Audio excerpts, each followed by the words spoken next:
With its front-page composite photo of Bill de Blasio sporting Donald Trump's coiffure, the New York Post reported with no small amount of glee that the progressive New York mayor sounded positively Trumpian in private emails blasting the local news media.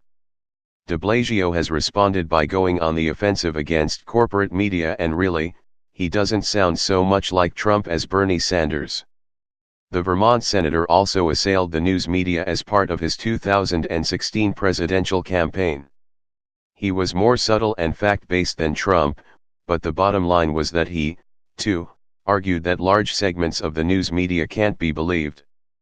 The left, as well as the right, has helped to delegitimize the news media. There is a grain of truth in complaints from both sides.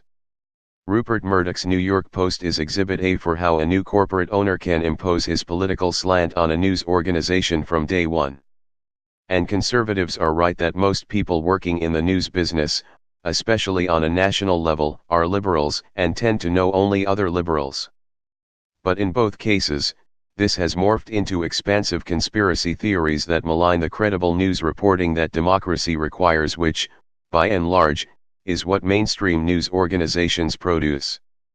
The right had led the way here, as seen in the historically large partisan divide in public confidence in media coverage, but is not the only offender.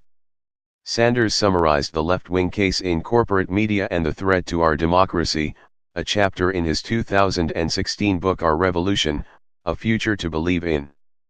His evidence for the media's failure is that he couldn't get coverage for various news conferences that dealt with substantive issues. But the issues he cited were in fact getting coverage in major newspapers, even if his press conferences weren't getting the attention he wanted. A case in point was a media event he held in New York City to talk about dilapidated conditions in public housing. There was almost no coverage of this issue, he complained. But actually, the New York Daily News had exposed this problem in one article after another. The ongoing neglect of the housing projects was already well known to the public precisely because of the corporate media. Similarly, Sanders bemoaned the lack of coverage for a 2013 news conference he held with AARP and other advocacy organizations about proposed cuts in Social Security. It was not of interest to the corporately owned media, he wrote. But that didn't mean there was no media interest in the fate of Social Security. There had been stories in the corporate media in previous months about how liberal legislators and groups such as AARP were trying to head off changes in Social Security. At the time, President Barack Obama was willing to revise the program to get a deal with Republicans on extending the federal debt limit. Sanders was quoted in a Washington Post story. He had a letter to the editor in the New York Times, agreeing with an editorial it had carried on the subject. And yet, in his book, he insisted that corporate media were not interested in the public's retirement payments. There are echoes of Sanders in de Blasio's critique. I think it's the corporate media that in too many ways is not telling the larger truth of our society, not just the interest of a corporate ownership structure, the mayor told reporters Friday in a rare mayoral visit to the press room in City Hall, Room 9, on the other side of the rotunda from the mayor's office, where he blasted the work of the reporters there. The truth is not being told, or it's being wildly biased. The occasion for this visit was the city's release of more than 4,000 pages of internal emails between the mayor's office and a public relations consulting firm, Berlin Rosen, as a result of a unanimous May 1 records access ruling by a 5-member appellate court. One thing to be said for corporate ownership is that the plaintiffs in the lawsuit Spectrum News New York 1 and the New York Post had the resources to spend 3 years fighting de Blasio in court to win release of these public records. As a former City Hall reporter, I covered Mayor Edward I.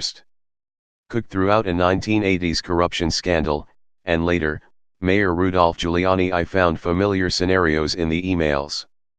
De Blasio and his aides agonized over the coverage, as previous administrations had, and contrived to spin it their way.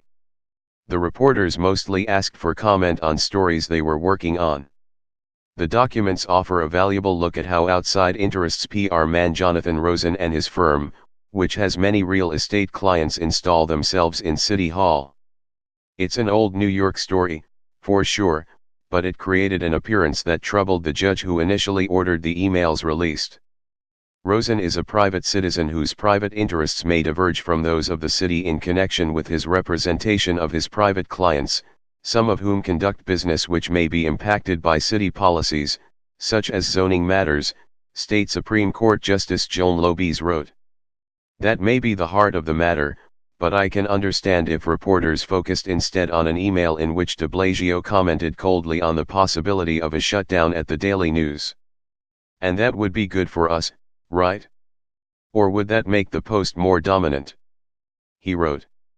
Or, conversely, would it hasten the demise of the Post? Just wishful thinking. What was more revealing to me is the argument de Blasio became embroiled in with Bloomberg News City Hall reporter Henry Goldman when he visited the press room on Friday.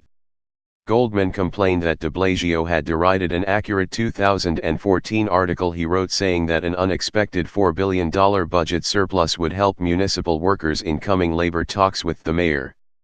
You said, "Oh, you can't believe that. Look who published it, Bloomberg News," he said. Are we living in a dream world where we think the owners of the media don't exert influence? Is that what you're saying to me? De Blasio answered. That's the broad brush corporate media critique, and in a case when it doesn't seem to make sense, since the existence of a big surplus is a boon for labor.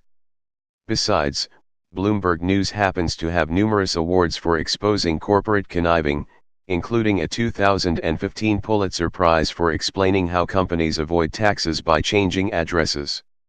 A more telling critique of corporate media in New York than the self-interested one de Blasio has offered might have been to note that Mayor Michael Bloomberg secured the approval of the owners of the News, Post, and Times before setting out to change a term limits law that voters had twice approved so that he could run for a third term. When one reporter later asked Bloomberg, who'd claimed his leadership was indispensable after the 2008 market crash only to tout his accomplishments as he ran for that third term, why he was still needed if things were going so well, the mayor hissed, "You're a disgrace." There is a critique to be made of the corporate media, of New York's tabloid culture, as de Blasio puts it, and also of biased or short-sighted reporting. But it won't be made properly through wild charges that serve to delegitimize honest reporting.